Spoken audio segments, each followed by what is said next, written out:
या बनी इसराइल अज़्कुरू निअमती अल्लती अनअमतु अलैकुम व औफू बिअहदी ऊफी बिअहदिकुम व इय्याया फरहबून.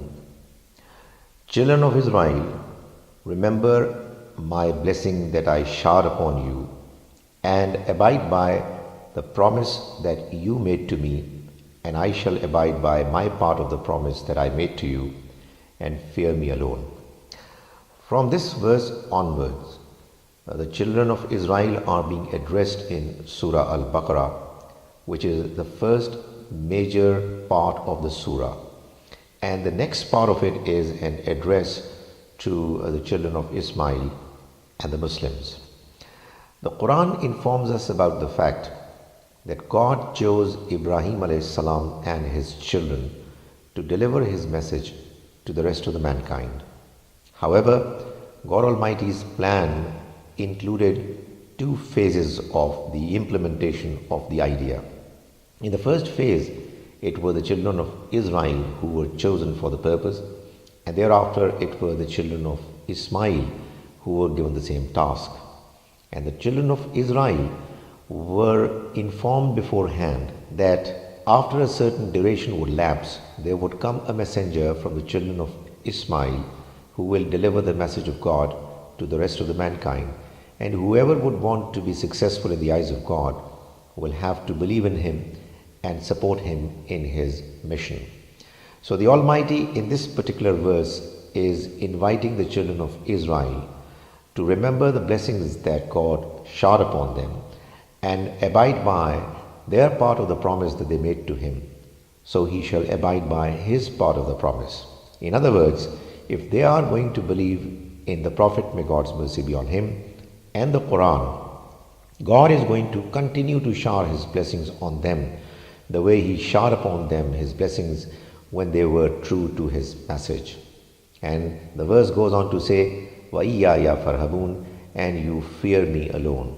In other words, if you want to follow what I am asking you to do, there are many fears that you will have to overcome.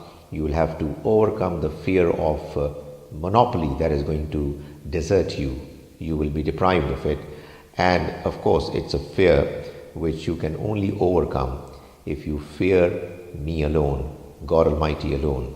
There is going to be fear of the criticism of some people within the children of Israel who would create this impression that they were only chosen people of God Almighty and nobody else deserved to have the same status. But if you fear God alone, then you will not bother about any of these problems that people are going to create naturally, because this life is a trial, and in this trial people are given to face difficulties which come either in the form of problems in the worldly external matters or in the form of difficulties that are there from within the soul, within the ego and the feelings of humans. So God Almighty is requiring the children of Israel, the good people amongst them, to make sure that the promise that he had made with them is understood and fulfilled, because now the time has come when the new message that was being promised has actually arrived, and that message has to be taken seriously.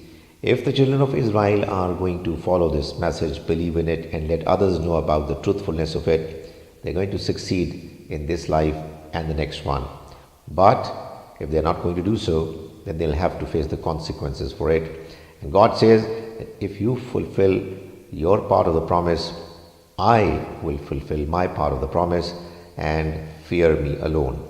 This, of course, is a message which is meant in particular to the children of Israel, but of course its general connotation and understanding is applicable to all humans who would come across the message of God. May the Almighty enable us to understand his message properly and to follow it as best as we can.